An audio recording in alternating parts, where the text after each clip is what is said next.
திரு காரை செல்வராஜ், சட்டம் ஒழுங்கு பிரச்சனைகள் தொடர்பாக நாள்தோறும் எதிர்க்கட்சிகளால் முன்வைக்கப்படுகின்ற குற்றச்சாட்டுகள் அறிக்கைகள் மூலமாக, பேட்டிகள் மூலமாக கருத்துருவாக்கம் செய்யப்பட்டு வருகிறது. நம்ம பார்க்குறோம். குற்றச்சாட்டுகளை முன்வைத்து வருகிறார்கள்.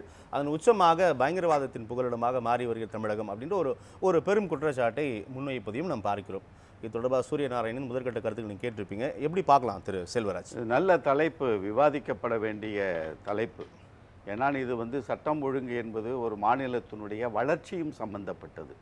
அந்த வகையில் அந்த இரு கூறுகளாக தான் நம்ம பார்க்கணும். முதல்ல பாஜகவினுடைய தலைவர் நயினார் நாகேந்திரன், அண்ணாமலை அவர்கள், இணையமைச்சர் எல் முருகன் அவர்கள்லாம் கூட இது தொடர்பாக நிறைய யூடியூப்பில் பேசியிருக்காங்க, அறிக்கைகள் கொடுத்துருக்காங்க. காவல்துறையை கையில் வைத்திருக்கிற முதலமைச்சர் என்ன செய்கிறார் என்கிற கேள்வியை எல் முருகன் அவர்கள் கிளப்பியிருக்கிறார்கள். நீங்கள் தமிழக அரசியல் களத்தில் கூர்ந்து கவனிச்சிங்கன்னா கடந்த 3 ஆண்டுகளாக அது அண்ணா திராவிட முன்னேற்ற கழகமாக இருந்தாலும் எதிர்க்கட்சிகள் பாஜகவாக இருந்தாலும் அவர்கள் கையில் எடுப்பது சட்டம் ஒழுங்கை தவிர வேறு எந்த திட்டங்கள் குறித்தோ இல்லை அரசாங்கத்தினுடைய குறைபாடுகள் குறித்தோ இல்லை அரசாங்கம் செயல்படுத்துகிற திட்டங்களின் மூலம் மக்களுக்கு ஏற்படுகிற நன்மை தீமை குறித்தோ பாதிப்புகள் குறித்தோ அவர்கள் இதுவரைக்கும் பேசலை. எடப்பாடி பேசுறதல்லவா? இல்லை, அதுக்கு தான் இது ரொம்ப சிறந்த தலைப்பு. கடந்து போக முடியல. அதுதான் இது சிறந்த தலைப்பு, விவாதிக்கப்பட வேண்டிய தலைப்புன்னு நான் உங்களுக்கு சொன்னேன். இந்த சட்டம் ஒழுங்கை 2 கூறுகளாக நம்ம பார்க்கணும். ஒன்று பொதுமக்களை அச்சுறுத்துகிற அளவிற்கு, பொதுமக்களுடைய அன்றாட வாழ்க்கைக்கு பிரச்சனை ஏற்படுகிற அளவிற்கு தீவிரவாதம், பயங்கரவாதம், சாதிய கலவரங்கள், மத கலவரங்கள் ஒட்டுமொத்தமாக ஒரு கிராமத்தையோ ஒரு ஊரையோ இல்லை ஒரு பகுதியையோ பாதிக்கக்கூடிய அளவுக்கு நடப்பது என்பது சட்டம் ஒழுங்கு பிரச்சனை என்பது ஒரு மாநிலம் மிக கவனமாக கையாள வேண்டிய செய்தி. கொலை குற்றங்கள், பெண்களுக்கு எதிரான குற்றங்கள், காவல்துறையினரே குற்றவாளிகளுக்கு துணை இருக்கிற செயல்பாடுகள் எல்லாமே தவிர்க்கப்பட வேண்டியதாக இருந்தாலும் இது நடந்ததற்கு பிறகு ஒரு அரசாங்கம் எப்படி தன்னுடைய கடமையை செய்கிறது என்பதையும் நம்ம அதில் விவாதிக்கணும். இதுவரைக்கும் நடந்திருக்கிற எல்லா பிரச்சனைகளுக்கும் அரசாங்கம் நேர்மறையோடு அந்த விஷயத்தை அணுகி இருக்கிறது, தீர்ப்புகளை பெற்று சரியாக தடுக்கிறதா? தடுக்கவே முடியாது. 100% காப்போம் என்பதுதான் மிக இல்ல 100% நடவடிக்கை என்பது எல்லோராலும் எடுக்க வேண்டியதுதான். இயல்பாக காவல்துறை இருக்கு. ஆனா வருமுன் காப்போம் அல்லது அந்த சம்பவம் நடைபெறாமல் தடுப்பதற்கான வழிமுறைகள் என்ன? இல்ல இது உளவுத்துறை என்ன செய்து கொண்டிருக்கிறது? அதுவும் அந்த கேள்வியோட பெண்களுக்கு எதிராக வன்கொடுமை வந்தோம்னா தமிழக அரசாங்கம் மிகப்பெரிய ஒரு அழுத்தமான ஒரு சட்டத்தையே உருவாக்குச்சு. பெண்களுக்கு எதிரான குற்றங்களுக்கு எத்தனை ஆண்டுகள் அது உடனடியாக தீர்ப்பு வாங்கி கொடுப்பதில் துவங்கி அது ஒரு நடவடிக்கை எடுத்தாங்க. இதை 100% இது போன்ற செயல்பாடுகளை எந்த அரசாங்கமும் எந்த நாட்டிலும் வருமுன் காப்போம் என்கிற நிலையில் 100% வெற்றியை அடைந்து விட முடியாது. 50% வெற்றி அடைந்தாலே பெரிய விஷயம். ஏன்னா தனி மனித விரோதங்கள் என்பது அரசாங்கத்திடம் சொல்லிவிட்டோ இல்லை நம்ம சாதாரணமாக நடந்து போகிறவங்கள்ட்ட பேசிட்டோ செய்கிறது இல்லை. 18 ஆண்டுகளுக்கு முன்னால் தந்தையை கொன்றவனை இன்றைக்கு மகன் பழி வாங்குகிறான் என்பது அது அந்த குற்றங்களை பார்க்கறதுக்கு காவல்துறை கவனிக்கும். அந்த காவல்துறையினுடைய கவனிப்பையும் மீறி நடக்கிற செயல்பாடுகள் என்னை பொறுத்த வரையில் 50% மேல் உலகத்தில் எந்த நாடுக்குமே வருமுன் காப்போம் என்கிற செயல்பாடுகளை கொண்டு விட முடியாது. இது இயல்பான யதார்த்தமான உண்மை. ஓகே, இப்போ நயினார் நாகேந்திரன் அவர்கள் தீவிரவாதம், பயங்கரவாதம் என்று சொல்லுகிற பொழுது 2022 நடந்ததை சொன்னார் சூரியநாராயணன். இடையில தமிழ்நாட்டில் கோயம்புத்தூரில் சிலிண்டர் குண்டு வெடிப்போம், மங்களூரில் நினைக்கிறேன் குக்கர் குண்டு வெடிப்பெல்லாம் வந்த உடனே 2 நிலைகளை நீங்கள் யோசிச்சு பார்க்கணும்.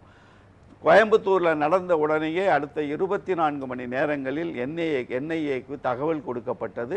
என்ஐஏவும் தமிழக காவல்துறையோடு இணைந்து அந்த குற்றம் நடந்த இடத்தில் ஆய்வு செய்தார்கள் என்பதை நமக்கு பின்னால். அப்போ என்ன சொன்னாங்க, அண்ணாமலை என்ன சொன்னார், தடயங்களை மறைத்து விட்டார்கள், ஏன் உடனடியாக அடுத்த 10 நிமிடங்களில் அவங்க என்ஐஏக்கு தகவல் கொடுக்கலைங்கிறத குற்றச்சாட்டை வச்சாங்க. அதே இது மங்களூரில் நடக்கிற பொழுது பாஜக ஆட்சி 11 நாட்களுக்கு பிறகுதான் என்ஐஏக்கு பாஜக அரசாங்கம் தகவல் கொடுத்தது. இதை பற்றி அண்ணாமலையோ இல்லை இப்பொழுது வந்திருக்கிற நயினார் நாகேந்திரனோ இல்லை பாஜகவை சேர்ந்தவர்களோ இல்லை வலதுசாரி சிந்தனையாளர்களோ எந்த கருத்தையும் எடுத்து வைக்கல. 11 நாள் கழிச்சு தான் கொடுத்தான் பிஜேபி அரசாங்கம். தமிழ்நாடு அரசாங்கம் 24. இப்பொழுது தீர்ப்புல வாங்கிக்கிட்டு இருக்கோம். இதையும் தடுக்க வேண்டும், வருமுன் காக்க வேண்டும், இது போன்ற திட்டங்கள் நடைபெறாமல் தடுக்க வேண்டும். இதோடு தீவிரவாதத்தையும் பயங்கரவாதத்தையும் முடிச்சு போடுகிற பொழுது எனக்கு ஒரு கேள்வி, பாரதிய ஜனதா கட்சியை பொறுத்தவரை சட்டத்தை மீறி நடப்பவர்கள் அரசியல் சாசனமாக இருந்தாலும் சட்டமாக இருந்தாலும் நீதிமன்றங்களாக இருந்தாலும் நீதிபதிகளை கைக்குள் போட்டுக்கொண்டு தங்களுக்கு சாதகமான தீர்ப்பை பெறுகிற கொடுக்கிற அழுத்தம் என்கிற நிலையிலிருந்து பேசுகிற பாஜகவின் அங்கமாக இருக்கிற நயினா நாகேந்திரன் அவர்களோ அண்ணாமலை அவர்களோ எல்முருகன் அவர்களோ யாரும் சட்டம் ஒழுங்கு குறித்து பேசுவதற்கு தகுதியற்றவர்கள். சரி, நம்ம பயங்கரவாதத்தின் புகலிடமாக இருக்கிறது என்பதற்கான உங்களோட விளக்கமா நான் புரிஞ்சுக்கிறேன். நீங்க தமிழகத்தில் இருக்கக்கூடிய சட்டம் ஒழுங்கு பிரச்சனை, ஏன்னா கடந்த வாரம் கூட காவல் நிலையத்தில் குற்றவாளிகள் சண்டை போட்ட காட்சிகளை நாம் பார்த்திருப்போம். காவலர்கள் சண்டை போட்ட காட்சிகளை பார்த்திருப்போம். ஆனால் திரைப்படங்களில் வருவது போல சத்திரப்பட்டி காவல் நிலையமே அடித்து உடைக்கப்பட்டது. இப்படியான சம்பவங்கள் எனக்கு தெரிஞ்சு நான் அப்படி கேள்விப்பட்டேன். இது நிறைய நடந்தது. காவல் நிலையம் உடைக்கப்பட்ட, காவல் நிலையங்களே தகர்க்கப்பட்ட காலங்கள்ல நம்ம தமிழ்நாட்டில் தகர்க்கப்பட்டது என்பது வேறு.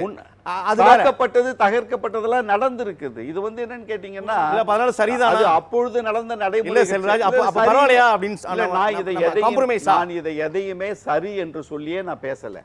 ஏன்னா அதுக்கு தான் நான் இரண்டு விஷயம். ஒன்றை நான் வந்து இதை நல்ல தலைப்பு எடுத்தது, விவாதிக்கப்பட வேண்டியது.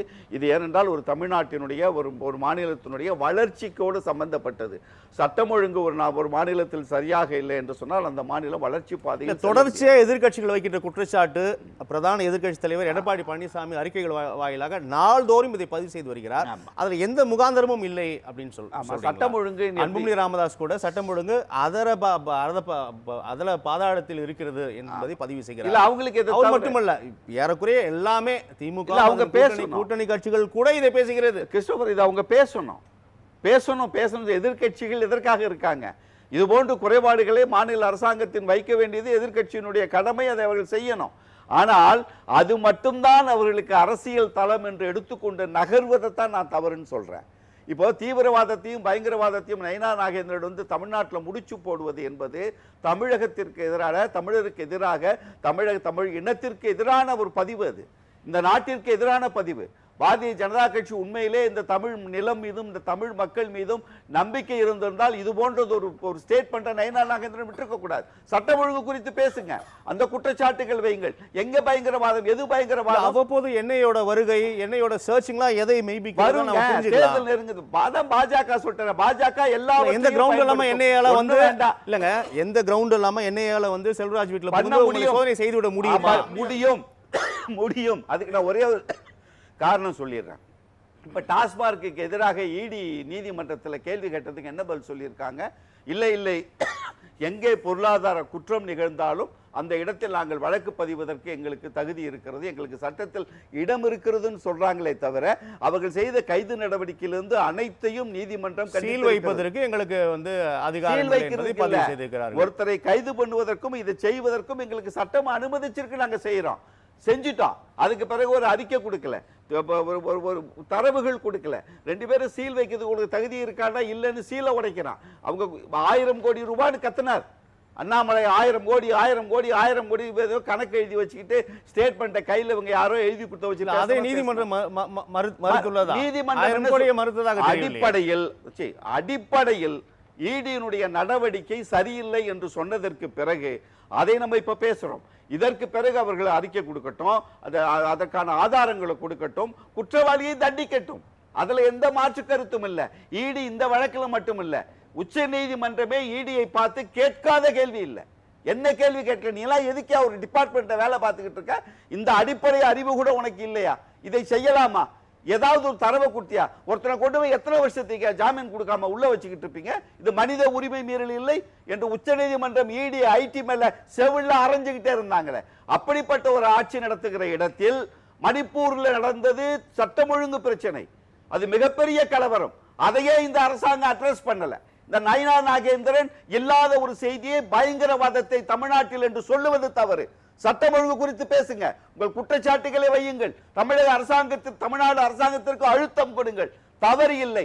ஆனால் இல்லாத ஒரு தீவிரவாதம் பயங்கரவாதம் என்கிற வார்த்தை இந்த தமிழ்நாட்டில் பயன்படுத்துவது என்பது இந்த நாட்டில் வாழ்வதற்கே தகுதியற்று போனுங்க. நீங்கள் தமிழர் என்று சொல்லிக் கொள்வதற்கு வெட்கப்படுறோம். மணிப்பூரை பத்தி பேசுனீங்களா? எது சட்டம் ஒழுங்கு? நான் சொல்ல தவிர்த்து தமிழகத்தின் சட்டம் ஒழுங்கு நிலை குறித்து எதிர்க்கட்சிகள் பேசுவதை நம்ம ஏற்றுக்கிறோம். அது சரிதான் அப்படின்ற இடத்துக்கு வரீங்களா? இருக்கிறார்கள், எல்லாவற்றையும் பேச வேண்டும். அதுல மாற்று பேசுகிறார்கள். ஆனால் அவர்கள் எப்படி அதுக்கான பேசுகிறார்கள்? களம் இருக்கு, பேசுகிறார்கள். நான் அதை கேட்கிறேங்க. என்ன நடந்து கொண்டிருக்கக்கூடிய அவலங்களை கேட்கிறேன். அதான் நான் சொல்றேங்க, அந்த அவலங்களை பேசுங்க, அதற்கு பதில் சொல்ல வேண்டியது தமிழ்நாடு அரசாங்கம். எனக்கு தெரிஞ்ச தகவல்களை நான் பதிவு பண்றேன். பயங்கரவாதத்தையே உள்ள கொண்டு வந்தீங்க. காவல்துறை பொறுப்பு இருக்கிற முதலமைச்சர் அவர்கள் என்ன செய்து கொண்டிருக்கிறார்? எல் முருகன். நான் கேட்கிறேன், அமித்ஷா என்ன பண்ணிட்டு இருக்கார்? ஓன் கட்சி, நீங்க தேசிய கட்சி, எல்லா மாநிலத்திலும் நடக்கிறதை நீங்க யோசிச்சு பேசணும். ஒரு நிமிஷம் நான் பேசி முடிச்சிடறேன். உத்தரப்பிரதேசத்தில் உச்ச நீதிமன்றம் கொட்டு வைத்திருக்கிறது. சிவில் வழக்குகளாம் குற்றவியல் வழக்காக கொண்டு வந்து சட்டம் ஒழுங்கு உத்தரப்பிரதேசத்தில் சீர்கட்டு கிடைக்கிறதுன்னு சொல்லியிருக்க அந்த மாநிலத்தை ஆட்சி பண்ணுகிற பாரதிய ஜனதா கட்சி. நீங்கள் மணிப்பூர்ல பிரதமர் போனாரா? அமித்ஷா ஏதாவது நடவடிக்கை? இன்னைக்கு வரைக்கும் மணிப்பூர் பற்றி இருந்து கொண்டிருக்கிறது. அது இன்னொரு 4 அட்டாக் சொல்லிடுறேன். எது சட்டம் ஒழுங்கு? எதை பாரதிய ஜனதா கட்சி சாதித்திருக்கிறது? நீங்கள் சட்டம் ஒழுங்கை பேசுவதற்கு உங்களுக்கு தார்மீக உரிமை இல்லை, அதற்கான உங்களுக்கு எந்த தகுதியும் இல்லை என்ற குற்றச்சாட்டை வைக்கிறேன். ஏன்னா ஒன்னு சொல்லிடுறேன், 2016 நவம்பர் நகரகோட்டை ஆர்மி அட்டாக். அமித்ஷா பதில் சொன்னாரா? ராஜ்நாத் சிங் பதில் சொன்னாரா? பிரதமர் மோடி பதில் சொன்னாரா? 2017 July terror attack Amarnath, 2018 military station attack, 19 பிப்ரவரி நம்ம பேசலாம் சார். நம்ம தலைப்புல விலகி போறோம். அது நம்ம வேற ஒரு விவாதங்களில் பேசுறோம். நம்ம தலைப்புல பேசலாம். இந்த நாட்டில் நடந்திருக்கிற கட்சியை சார்ந்த நயினார் நாகேந்திரனோ அண்ணாமலையோ எல் முருகனோ பேசுவதற்கு தகுதியற்றவர்கள். நீங்கள் பேசுங்கள், சட்டம் ஒழுங்கை பற்றி மட்டும் பேசுங்கள். தீவிரவாதம் பயங்கரவாதம் என்று தமிழகத்தினுடைய மக்கள் மீது கரியை பீசுகிற செயல்பாடு என்பது உங்களுடைய அரசியல் பாதைக்கு வலு சேர்ப்பதாக நினைத்தால் தமிழக மக்கள் உங்களை தூக்கி சுருக்கமா சொல்ல. நான் நந்தகுமார் சார், நான் என்ன கேட்குறேன் மிஸ்டர் காரை சொல்கிறேன் சார்.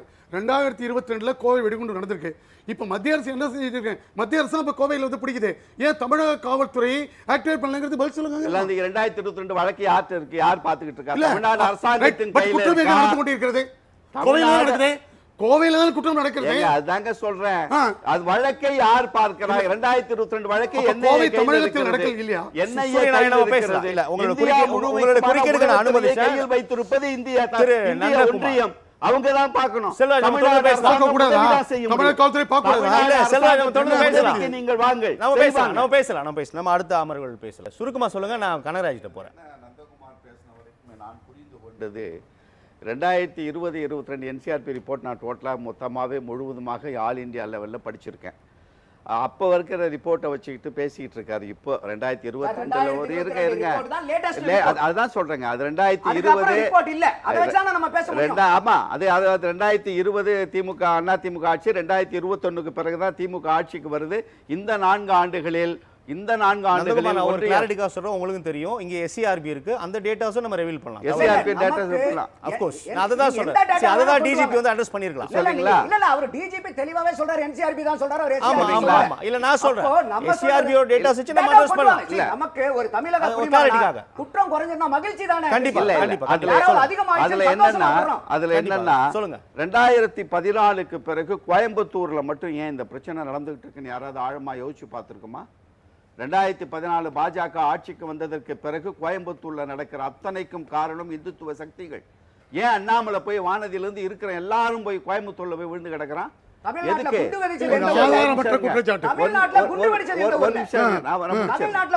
சரிங்களா? அப்போ கோயம்புத்தூர்ல நடக்கிற செய்தியும் இதுவரைக்கும் இந்தியா சுதந்திரம் அடைந்ததற்கு பிறகு தமிழ்நாட்டில் சட்டமன்றம் வந்ததற்கு பிறகு இது போன்ற பிரச்சனைகளே நடக்கவில்லை. இப்பதான் ஒட்டுமொத்த பிரச்சனையும் நடந்து கொண்டிருக்கிறது என்கிற அடிப்படையில் ஒரு குற்றத்தை எடுத்து வைப்பது என்பது இது வந்து இல்ல இந்த ஆட்சி வந்ததுக்கு அப்புறம் அதிகமாகிட்டு இல்லை, அதிகமாகிட்டு இருக்க ரிப்போர்ட் உங்கள்கிட்ட இல்ல. 2022 ரிப்போர்ட்டை எடுத்துக்கொள்ள முடியாது. 2022 ரிப்போர்ட்டுக்கு பிறகு ஒன்றிய அரசாங்கம் இதை கேளுங்க. இன்னைக்கு பாப்புலேஷன் டேட்டாவை நீங்க எடுத்துக்கீங்க. 2021 எடுத்த பாப்புலேஷன் டேட்டாவை தான் எடுத்துக்கீங்க. இல்ல குற்றத்திற்கு அதை எடுத்துக்கொள்ள முடியாது. அதுதான் அபிஷியல் ஒன்றிய அரசாங்கம் இல்ல அபிஷியல் டேட்டா என்னவோ அத தான் எடுக்க முடியும். உங்களுக்கு வசதியா இருக்க டேட்டா எடுக்க முடியாது. 22 டேட்டாஸ் வச்சு பேசாதீங்க அப்படினு சொல்றீங்க உங்க கருத்து. அதாவது நான் என்ன சொல்றேன்னு கேட்டிங்கன்னா, ஒரு டேட்டாவை நம்ம கையில் எடுத்துக்கிறோம். அது எந்த தமிழ்நாடு தான். ஆனால் அந்த ஆட்சியில் எப்படி இருந்தாங்கன்னு சொல்லி ஒரு அரசாங்கத்தை நாம் குற்றம். அது மட்டும் இல்ல, நிறைய டேட்டாஸ் இல்ல அதுதான் நான் வர்றேன். அதுதாங்க நான் வர்றேன்.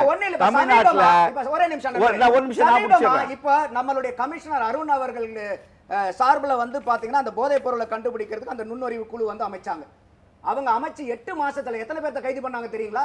2774 பேரை கைது பண்ணிருக்காங்க. நல்ல நடவடிக்கை தான். போதைப் பொருள் நான் பேசுறேன். இல்ல நான் சொல்ல வரேன். அப்போ எந்த கொம்பனாலும் எங்களை குறை சொல்ல முடியாத ஆட்சிங்கும் போது சீக்கிரமா. 8 மாசத்துல நீங்க 2770 பேர் வெறும் சென்னை வட்டாரத்துல கமிஷனருடைய இல்ல பவர் எங்க இருக்கோ அதுக்குள்ள அதாவது ஒட்டுமொத்த தமிழ்நாட்டுல நீங்க அதாவது தந்தீங்கன்னா எத்தனை ஆயிரக்கணக்கான அது பேர் அது arrest ஆவாங்க. வரவேற்கக்கூடியது, பாராட்டுக்குரியது தானே. வரவேற்கிறது. பட் ஆனா, காரணம் நடந்தது நான் உண்மைதானே? வரேன். ஒரு நடந்தது நிமிஷம். உண்மையா இல்லையா? ஒரு நிமிடம். இதையும் மறைக்க போறீங்களா? இல்ல ஒரே ஒரு செய்திக்கு வரேன். மறைக்க முடியாது இந்த 4 ஆண்டுகளில் ஒன்றிய சொல்லுங்க. அரசாங்கம் நான் கனராஜ்கிட்ட போறேன். பெண்களுக்கு பாதுகாப்பான மாநிலம், பாதுகாப்பான நகரம் என்று எந்த மாநிலத்தை, எந்த நகரத்தை சொல்லி இருக்கிறது? தமிழ்நாடு. இது ஒன்றிய அரசாங்கம் சொன்ன ரிப்போர்ட். நீங்க 2022 வச்சு பேசி குற்றம் பேசுங்க, குற்றம் நடந்தது என்று சொல்லுங்கள். ஆனால் எல்லா குற்றத்திற்குமே விடிவு கிடைச்சிரும், வருமுன் காப்போம். எதை காப்பீங்க? எதை காக்க முடியும்?